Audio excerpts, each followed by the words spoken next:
Mida teevad loogerid siis, kui nad ei oska millestki videot teha? Nad teevad Q&A.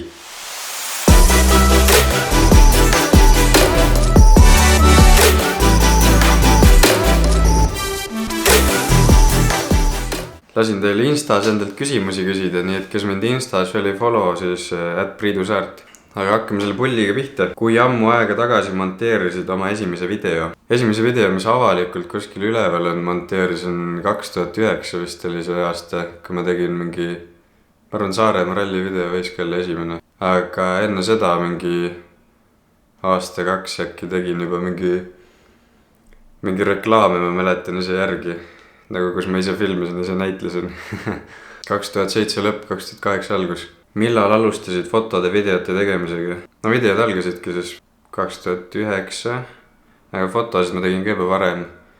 Mingi 2007 oli aasta, kui ma, või isegi varem, mingi 2006-2007 oli siis, kui ma sain endale ühe siukse vana digika, mis oli maha kukkunud ja see tegi ainult udusid pilte. Ja siis ma nagu hakkasin pildistama selle kaameraga. Udusid pilte, ma ei tea miks. Aga mulle meeldis see, ma sain pildistada. Kaua habet kasvatasid? No habe on mul olnud 2016 suvest alates. Aga no siuke praegune asi, see kasvab mingi nädalaga vähem, mingi 5 päevaga. Mis on su üks halb harjumus ja üks suurim nõrkus? See on hea küsimus. Ma tegelikult võtaksin need halva harjumuse ja suurima nõrkuse ühe punktina kokku. Eks tegelikult see on nagu aja planeerimine. Kõige halvem harjumus ongi see, et me on väga tihti hiljaks. Ja suurim nõrkus on siis see, et ma ei oska enda aega planeerida ja ma ei kasuta enda aja. Ja suurim nõrkus ongi see, et ma ei kasuta enda aja potentsiaali siis maksimaalselt ära. Kas oled mõelnud Canoni kere peale üleminekust? Põhjenda ka. Canoni kerele minemist mõtlesin siis, kui ma vlogimisega alustasin. Sest Canonil on autofookus ja flip screen. Aga muidu küll mitte. Ma olen enda Sonyga väga rahul. Ja ma ei näe nagu mingit muud põhjust, miks peaks Canonit eelistama. Sest Canoni need uued mingi mirrorlessid, mis on välja tulnud, need nagu ei hiilga ka väga millegagi. Ja ainuke Canoni mudel, mida ma tahaksin, oleks 1DX Mark II, aga see maksab mingi 5 kilo, nii et nope. Kas sa teed endale tattoo kunagi? Ma arvan, et teen. Ma nagu 100% kindlalt ei ütle, aga mul on nagu mingi nägemus, mis mul võiks olla. Ja kui ma nagu paari aasta pärast veel samamoodi mõtlen, siis ma teen selle endale. Kuidas leida endas sisemine rahu? Selleks sulgege enda silmad ja hingake sügavalt sisse ja sügavalt välja. Ärge mõelge millelegi, keskenduge, olge hetkes ja tunne, kuidas rahu siseneb sinusse. Okei. Noh, peaaegu nagu, vaikselt hakkas tulema juba. Ma arvan midagi sellist. Tegelikult see oli naljaga tehtud, et ärge praegu tõsiselt võtke seda. Igaks juhuks mainin. Kelleks sa väiksena saada tahtsid? Mu suurim unistus väiksena oli saada rallisõitjaks. See oli veel see aeg, kui Ott Tänak oli ka poisikel ja see sõitis tema mentor Marko Märtin võitis WRC rallisid 2003, 2004, 2005 ka. Siis mu suurim unistus oli olla Marko Märtini järelkäija. Aga peagi ma sain aru, et mul ei ole selleks raha ja võimalusi. Ja ma arvan, et see on hea, et nii läks.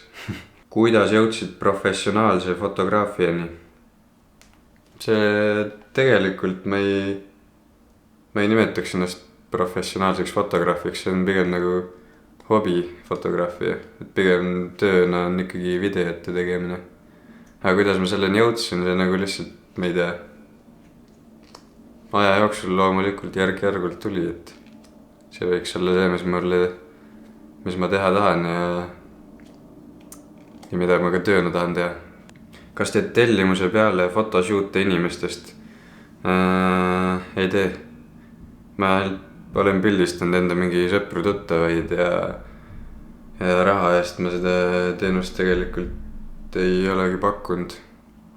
ma korra küll vahepeal mingi reklaamisin seda, et ma võin teha, aga see ei ole ikkagi päris minu asi. Võib-olla kunagi tulevikus, ma ei tea, praegu igatahes mitte. Kes on sul lemmikfotograaf? Ega mul tegelikult vist ei olegi mingit lemmikut otseselt. On mitmeid, keda ma jälgin sotsiaalmeedias, kelle fotosid ma imetlen. Aga ühte lemmikut ma välja tuua ei oska. Kuidas sa raha teenid? Aus küsimus.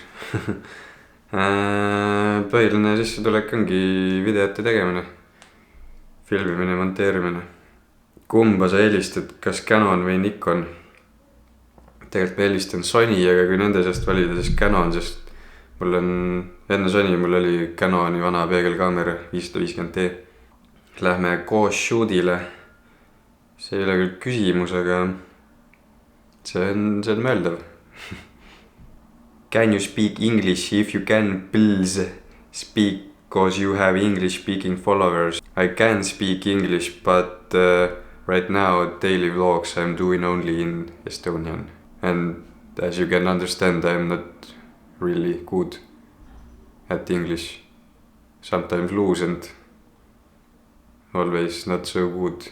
Millal sa magad, kui pildistad nii päiksetõusu kui öiseid tähti? Tööl, koolis ka käid selle kõige kõrvalt? Ega uneaega mul tegelikult ongi suht vähe tavaliselt. Ja mul ei meeldigi kaua magada, sellepärast ma magan vähe. Aga ega ma neid tähtede pildistamisi ja mingid päiksetõusi, neid ma nagu samale päeval ei planeeri, ehk siis veits ikka saab magada. Ja koolis ei käi, aga tööd teen nõnda, et olen ise enda tööandja. Ehk siis ma saan enda aega nagu ise planeerida. Mis oli sinu esimene kaamera, miks kasutad hübriidkaamerat ja miks mitte peegelkaamerat?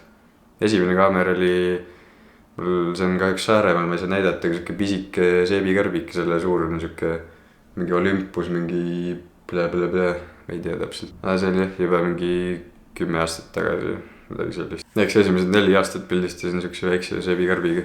Aga miks ma hübriidkaamerat kasutan, sest mulle just meeldib see Sony video pool, et see on nagu, tal on hea pilt ja paremad speksid olid video poole peal just võrreldes peegelkaameratega, mingi Canoniga näiteks või sellist. Sellepärast ma läksin hübriidile ja Sonyle üle. Kellena näed ennast 23 aasta pärast ja milline on su elu siis?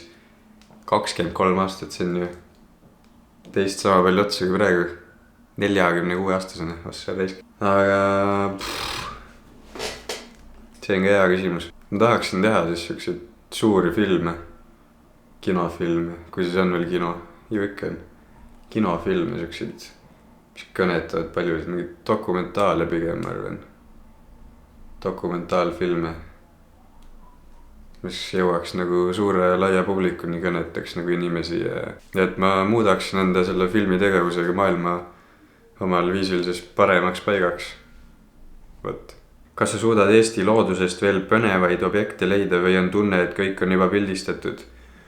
No eks Eesti hakkab üsna pisikseks juba jääma, aga ma arvan, et kindlasti leidub veel mingid kaugemaid kante, kus ma ei ole veel käinud. No mingi täitsa seal lõunas kusagil ja mingi Pärnumaal näiteks ja ida pool, eks seal ikka leiab mingid siukseid. Pigem tahaks juba Eestist väljapoole ka vaikselt liikuda.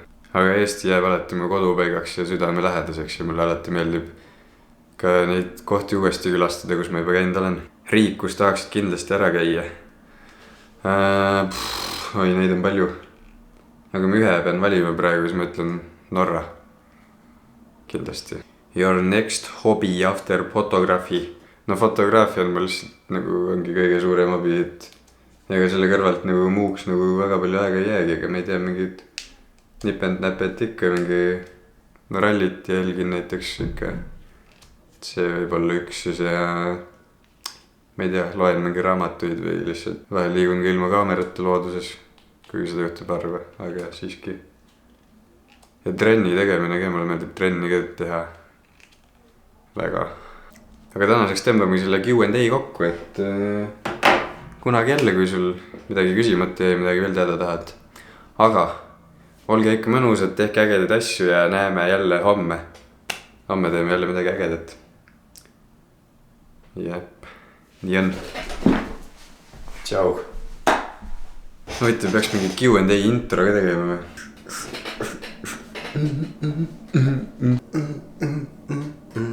siis tuleb siia see